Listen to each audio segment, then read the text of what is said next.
Здравейте, аз съм Сандра Алексиева и се намирам в биофермата, в която днес ще копая картофи. След малко в моята кухня ще ви покажа как от тях да си направите печени с хрупкава коричка картофени кюфтенца, а до тогава ще взема кошницата и ще я напълня с картофи.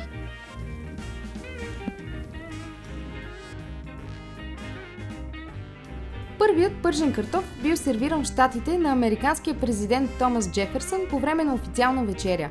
Затова обичам да казвам, че хората, които обядват с пържени картофи, съвсем основателно могат да се чувстват като президенти. Наред с всичко останало, картофите са и източник на електричество. През 2009 в Германия е извлечено най-високото напрежение от 538 волта от картофена батерия. Известно е, че френският крал Луи XVI и кралица Мария Антоанета носили цветчета от картоф като украса на тоалетите си. Аз също ги нося в кошницата си като украса, защото ако са био, те са истинско бижу.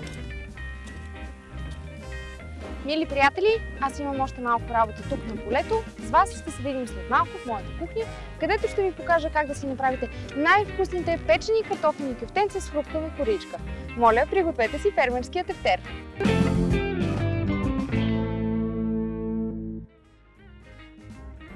И докато вие си приготвите фермерските тефтери, аз се върнах от фермата с колелото, сварих картофите и ги обелих. Следващата ми стъпка е да ви покажа как от тях да си направите най-вкусните печени картофени кюфтенца с хрупкава коричка. Първата ми стъпка е много внимателно да намачкам всички картофи, така че да се получи много гъсто пюре.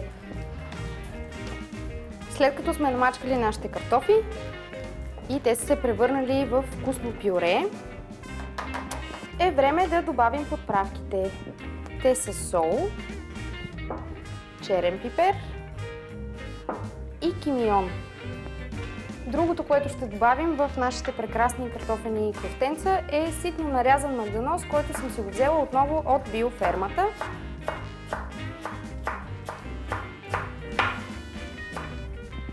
Добавям магданоза вътре, след което разбърквам сместа. След като разбъркам овкусената смес, от нея с мокри ръце ще оформя кюфтенца с размер на хапка. Преди това трябва да чукна едно яйчице тук вътре и да го разбия. С мокри ръце оформям кюфтенца с размер на хапка. Овавам кюфтенцата първо в брашно, много внимателно. След това в разбито яйце. Правя го бързичко. След това в галета.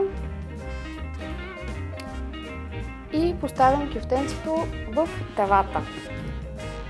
Ето го и последното кюфтенце, което е вече готово. Поставям го в тавата, която не съм намазала с мазнина, тъй като не е необходимо. И поставям тавата в урната на 180 градуса за около 20 минути. Картофените ми кюфтенца с хрупкава коричка са вече готови. Остава ми единствено да направя чесновия сос за тях, който ще направя с биокисело мляко. Като най-напред ще накълцам чесън на много ситно.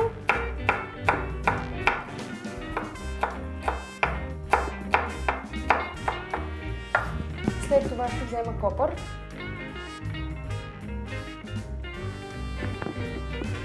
И него също ще накълцам на ситно.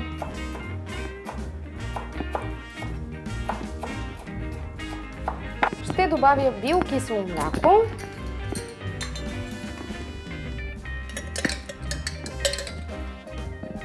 Ще направя малко сос за нашите топли кюфтенца.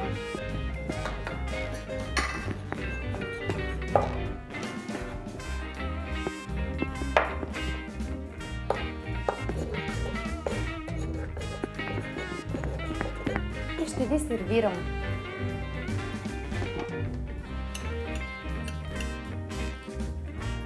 Даже ще ви сложа не по 3, а по 4 хапки свежести.